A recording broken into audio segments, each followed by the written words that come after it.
তো সরকারের কাছে আমাদের একটাই দাবি, আমরা যে নদীতে যাই যে অনেক শান্তিতে মাছ ধরতে পারি। কারণ অনেক সময় দেওয়া গেছে উপর থেকে নৌ পুলিশ যায় মনে করেন আমাদের জেলেদেরকে ডিস্টার্ব করে, কিন্তু অভিযান ছাড়াই ওরা যায় আমাদেরকে ডিস্টার্ব করে। কিন্তু আমরা সরকারের কাছে একটাই দাবি করতেছি, ওরা যে আমাদের কাছে যায় যে ডিস্টার্বটা যে না করে। কারণ সরকার অভিযান দেয়, আমরা কিন্তু অভিযান পালন করতেছি। এই যে 2টা মাস, দীর্ঘত 2টা মাস আমরা মনে করেন কোনো নদীতে যাই নাই, কারণ আমরা অভিযান পালন করছি। এই যে মনে করেন 2 মাস অভিযান পালন করে যদি নদীতে যায়, যদি আবার একটা অ্যাক্সিডেন্ট হয়, তাও আবার সরকারি লোকের কাছে, তাহলে আমাকে মনটা এই সময় কীরকম লাগবে, অনেক খারাপ লাগবে। এই জন্যই আমরা সরকারের কাছে একটাই আবদার, সরকার যে আমাকে মনে করেন ডিস্টার্ব না করে।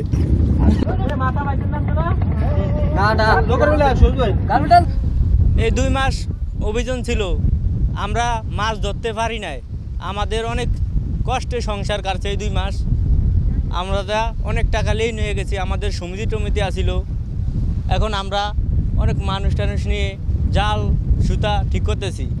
কালকে রাত থেকে 12টার দিকে অভিযান শেষ। তারপরে সরকারের কাছে একটাই দাবি, আমরা যে শান্তি মতন বসবাস করে জাল বাইতে পারি, কোনো ডিস্টার্ব যে না হয়। আমরা অনেক টাকা লেন হয়ে গেছি এই 2 মাসে, প্রায় 2 লক্ষ টাকার মতো। আমরা এই 2 মাস তালাকি মানে বহুত কষ্ট আছিলাম, নদীতে যাইতাম পাইন, ইয়ার খুব অভাব ছিলাম, কোনো কাম নাই কাজ নাই, দ্রব্য মূল্যের দাম বাড়তি, কিছু কিনে খাইতাম পারি না। এরকম ভালো আমার সংসার চালাইতে খুবই আমার কষ্ট গেছে। বা 2-1 দিন হুদা মোর্চের ইয়া দিয়ে বত্তা ইয়া দিয়ে খাইছি, কারণ আমরা কামাই করতাম পারি না, রোজগার করতাম পারি না, কীভাবে সংসার চালাইব। নাহলে একটা মানুষ একটা সংসার খুব কষ্ট হয়েছে এই 2 মাস তালাকি। ইয়ার রমজানের মাসে গেছে, আমরা খুব ইয়াতে আসিলাম। খালি একবার সরকারে একবার চাউল পাইছি আমরা, এই 40 কেজি 35 কেজি চাউল পাইছি। অভিযান তো শেষ, সব মিলে আপনারা কেমন আছেন? তাহলে এত অন্ত মোটামুটি যাওয়ান যাইব, 2 সাল ইনকাম করান যাইব। এতদিন তো আমি ইনকাম করতাম হয় না, বা যারা ঋণ হয়েছি বহুত, ঋণ ফুট দিয়ে চেষ্টা করুম। এই 2 মাস তালাকি যে অন জাল বুড়ি এই যে দেন হবার লাইন করতেছি, জাল ফাল লাইন করতেছি আমরা এই না। 2 মাস অভিযান, আমরা নদীতেও যাই না, কোনো কাজ কামও করি না, আমরা সাবার উড়িয়ে ধুয়ে দিছি। আমরা সমিতি লই আমরা খুব কষ্টের মধ্যে আছি। সমিতি টমিতি চালাইতে না, ঋণ করিয়া দেনা ফেনা করিয়া আমরা অনেক কষ্টে চলি।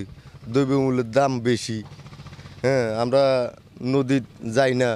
কিন্তু সরকার আমার ঘরে একবার চাইল দিছে, আমার ঘরে আর কোনো চাইল ভাতও সরকার দেয় নাই।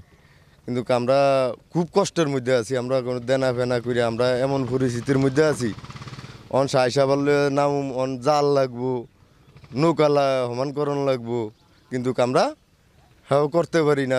কোনো কানে আমরা ঋণও পাই না। আমরা খুব কষ্টের মধ্যে আছি, অন জাল ফাল লাইন করি, অভিযানে কষ্ট মষ্ট করিয়া দেনা ফেনা করিয়া এই অভিযান শেষ। আমরা আল্লাহ দিবসে কালকার তেনে আমরা সাবার লইয়া নামু, আল্লাহ যা মিলে। 1 মার্চ থেকে 30 এপ্রিল পর্যন্ত আমাদের এই যে জাটকা অভয়াশ্রম আছে 190 কিলোমিটার আমাদের ভোলাতে, এই জাটকা অভয়াশ্রমে আমরা যে অভিযান পরিচালনা করেছি, প্রায় 522টা অভিযান আমরা পরিচালনা করেছি। সেখানে আমাদের বিভিন্ন আইনশৃঙ্খলা রক্ষাকারী বাহিনী ছিল, এবং এর মধ্যে 147টি মোবাইল কোর্ট হয়েছে নির্বাহী ম্যাজিস্ট্রেটের উপস্থিতিতে। তো এইবারের এই অভয়াশ্রমের অভিযান পরিচালনায় আমরা 282টি মামলা হয়েছে, তার ভিতরে 5 লক্ষ টাকা জরিমানা এবং 419 জনকে জেল এবং 1 লক্ষ টাকা আমরা নিলাম করেছি বিভিন্ন মাছ সহ অন্যান্য মালামাল। এবং আমরা প্রায় 4 লক্ষ মিটার ইলিশ জাল এবং 22 লক্ষ মিটার কারেন্ট জাল সহ প্রায় 850 পিস বিভিন্ন ধরনের বেহুন্দি এবং পাইজাল আটক করে সেটাকে যথাযথভাবে বিনষ্ট করা হয়েছে। তো আমাদের এখানে যেহেতু ইলিশের উৎপাদন গত অর্থবছর পর্যন্ত ছিল 1,91,000 মেট্রিক টন, তো আমরা এবার প্রত্যাশা করছি এবারের যেহেতু অভয়াশ্রমের বাস্তবায়নটা খুব ভালো হয়েছে, তো আগামী মৌসুমে আমাদের এখানে প্রায় 2 লক্ষ টন ইলিশ উৎপাদন হবে, এটা আমরা প্রত্যাশা করছি। এবং আমাদের অভিযান বিভিন্ন মিডিয়াতে আসছে, অনেক সফল হয়েছে এবং এখানকার জেলেরাও সহযোগিতা করেছে। পাশাপাশি অবৈধ জেলে যারা ছিল তাদেরকে আমরা আটক করতে পেরেছি, এবং আমরা প্রত্যাশা করছি আমাদের সেই কাঙ্ক্ষিত ইলিশের উৎপাদন আমরা আবার ফিরে পাবো।